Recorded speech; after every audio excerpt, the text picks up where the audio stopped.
The tragedy of the Challenger accident and many other catastrophic events can be traced in part to the group decision-making process that leads to them.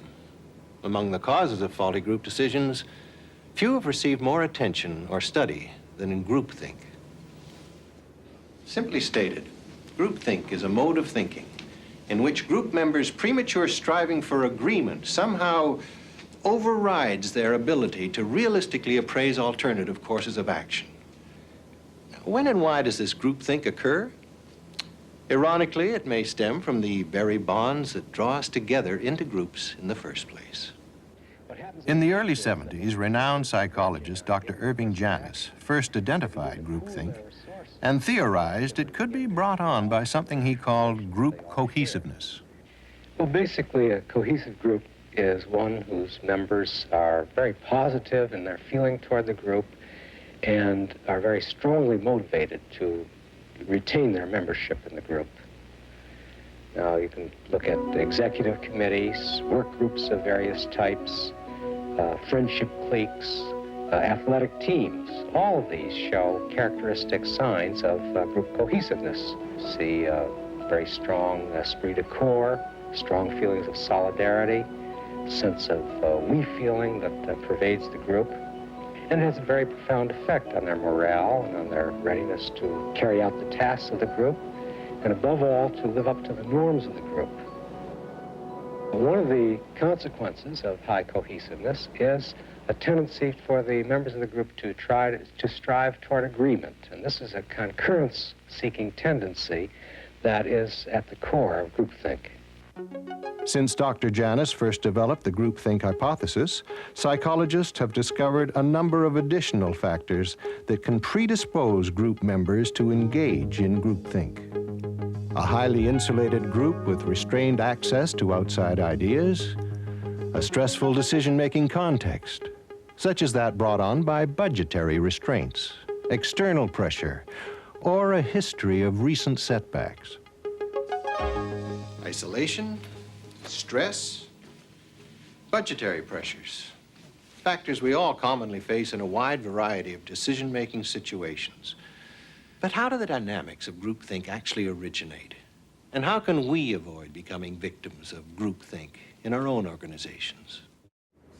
Dr. James K. Esser is among a number of researchers studying modern organizational decision-making, including the effects of groupthink. In 1972, Dr. Janis identified 8 symptoms of groupthink, which have since been examined in a number of laboratory and case studies. When more of these symptoms are present, the likelihood is greater that groupthink has occurred, and therefore the probability is higher that any resulting decision will be unsuccessful, possibly even catastrophic. The first symptom occurs when group members develop an illusion of invulnerability. Roger, it's my understanding that the solid rocket boosters are qualified by contract for operation between 40 and 90 degrees. Members come to feel that the group is somehow immune from error, that procedural or technological backup systems will safeguard us from any negative outcome. Even if you get blow-by of the primary O-ring, the secondary O-ring is still in the proper position to steal. This illusion of invulnerability has played a key role in other historical decisions. Example, Pearl Harbor, December the 7th, 1941. Admiral Kimmel and his staff make a decision of their own to ignore repeated warnings from Washington that attack from Japan is imminent. The result? The destruction of the U.S. fleet and the loss of thousands of lives in what has been called the worst military disaster in American history. An exhaustive investigation reveals that Kimmel and his advisors apparently shared and acted upon an extreme sense of invulnerability right up until the end, as the first bombs began to explode. This illusion of invulnerability is often linked with another illusion, that of the inherent morality of the group, the belief that whatever the group decides must be the ethical and proper choice. Ironically, this belief in the inherent morality of the group may actually lead us to ignore very real ethical and moral consequences of a decision. If being in the direction of goodness means wanting a successful result for this mission, I want that result. Everybody involved in this telecon wants it. Such unquestioned faith in our own morality helps us protect something we will go to great lengths to defend: our self-esteem. Another historical example. In April of 1961, President Kennedy and his advisors make a decision to send a brigade of Cuban exiles to the Bay of Pigs. Their goal?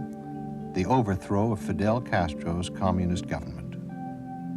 The result was the greatest foreign policy fiasco of Kennedy's administration. Later, Arthur Schlesinger Jr. and others who had been party to the decision described their failure to express their own doubts about the decision. In effect, they had self-censored their own thoughts, at the same time depriving the group of vital input that might have prevented a disastrous course of action. Are groups somehow preordained to develop groupthink and therefore to suffer the consequences of faulty decision-making? Not necessarily. Research suggests that the leader can initiate and lead groups in ways which can foster a positive decision-making climate. Only a year and a half after the fiasco at Bay of Pigs, Kennedy and the same advisors were faced with another potentially explosive crisis: the buildup of Soviet missiles in Cuba. Kennedy's handling of the situation illustrates several important strategies. First of all, in early meetings, the usual rules of protocol were suspended in favor of a more open and candid climate of discussion. Next, Kennedy took deliberate steps to avoid the insulation of the group. Adlai Stevenson, Dean Acheson, and others were brought in to provide critical reaction to the group's assumptions.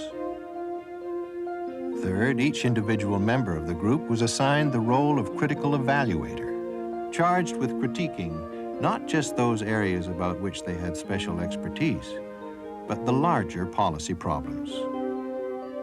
Most of all, Kennedy avoided as much as possible being too directive. He was deliberately absent from some of the key meetings in order to avoid exerting undue influence upon the group. The outcome? A reasoned and thoughtful decision that was ultimately successful.